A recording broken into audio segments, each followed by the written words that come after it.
we call it the summit fever, when you forget about everything else and just go for the summit and just hope for it to turn out well in the end. Death comes closer and closer every year. Like, even just looking back at, my footage from last summer, even though none of those have been people I've known before, it's like people I've met or had short encounters with that are no longer with us. And that list of people is growing every year. But do people get in situations where they like put so much effort into going up that like, oh, how are you going to get down now? That is a real danger. The majority of people who have died in the mountains died on their descent. And I've unfortunately had to witness that last summer. I was climbing Nanga Parbat. I only had base camp support, so I was kind of on my own on the mountain. But there were 3 other climbers who, about the same time as me, summited.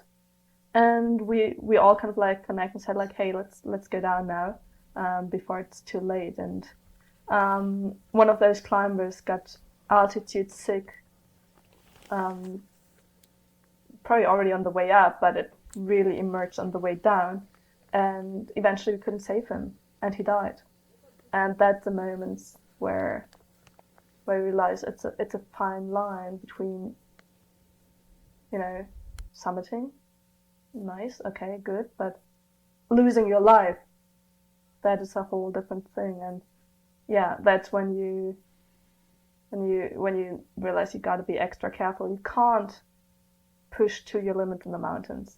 I always say, in order to go above and beyond my limits, metaphorically speaking, I always have to stay below my limits. What was the scariest experience that you've had? I guess one mountain that had a few scary experiences was K2. I remember one night, we're sleeping on Camp 3, and I was sharing a tent with a climbing partner, and late at night he woke me up and he was like, hey, we need to get down immediately, like there's been so much snow accumulating and it sounds like we'll have avalanche risk very soon if we don't get down right now, like that might be it. Like that's the moment where you're like fast awake. Luckily, turned out it was a lot of snow drift but no fresh snow, and so we were safe. But like that moment when you wake up and you're like in shock, you won't forget quickly. And just a few days later on that same expedition, we were on the summit push. We're going for the summit, and K2 is known for the bottleneck section, which is the most dangerous section of the whole mountain, and it's so close to the summit. It's just the last couple of hundreds of meters on the final day after being out there for like 6-7 weeks, and we had to turn around right in the middle of that section, in the middle of the night, because again, there was such deep snow that there were snow slabs coming down, and they almost pulled one of the climbers down that was going far ahead. And there was a moment you're like, okay, I want to make it to the top, but I don't want to lose my life. Now's the moment to turn around. Okay, I get that climbing these 8,000 meter mountains is hard, right? But I don't really understand it. Is there something that you could like put in perspective of like, okay, how difficult is this really? I think one of my most difficult moments was when I was climbing Broad Peak, which is not a very well-known 8,000 meter peak. It was my first 8,000 meter peak without bottled oxygen though. And on summit day, that feeling was like having to keep walking in a straight line after feeling like you haven't slept for maybe 2 nights in a row and having had a bottle of vodka. That's how it feels like when you're not properly acclimatized walking at high altitude. Overall, I think it's a lot of a mental game. Those 8,000 meter peak expeditions take a lot of time because you have to get to base camp first. That oftentimes is a multi-day trek, even just getting to the starting point.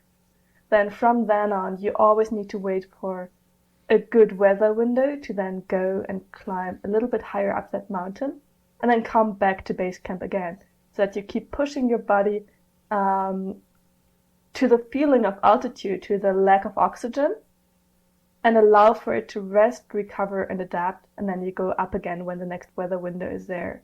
And Sometimes there's avalanches in between that destroy all the effort you've made on building the route or setting up camps higher up the mountains.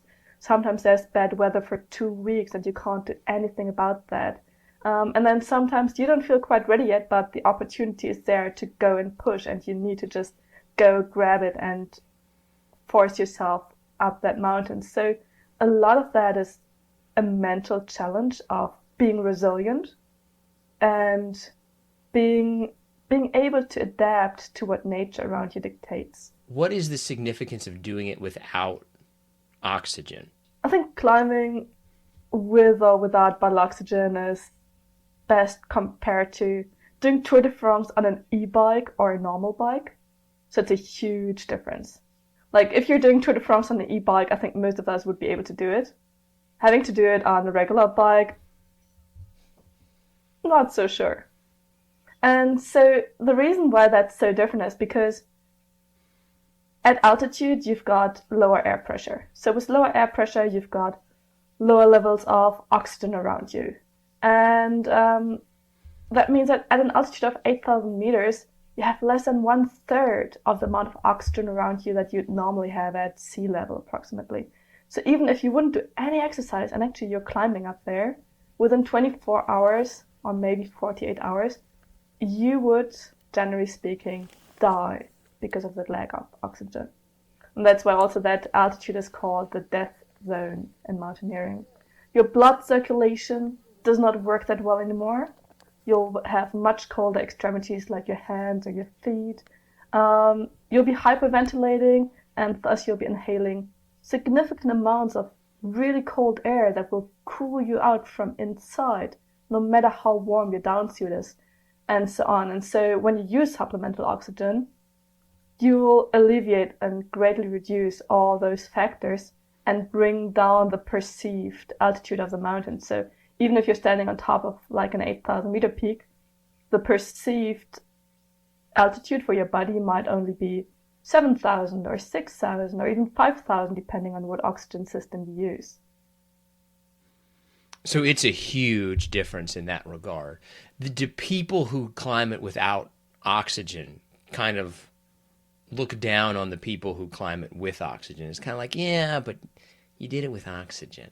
I think there's a few different camps and there's a few different arguments to be had. Like, of course, there's those purists that say, do it without oxygen or don't do it at all. Then there's those who say, well, if you don't do it with oxygen, you're a risk to other people, or you can't help that much if there's an emergency because there's no backup system of oxygen when something goes wrong and when you get altitude sickness and so on. So safety is a concern.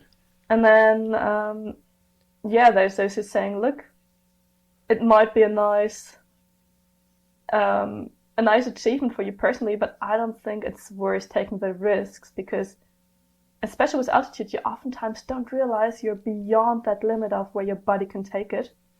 And once you've crossed that line, there's no real saving you anymore. So only to say, oh, well, I've done it without bottled oxygen, why would I take the risk?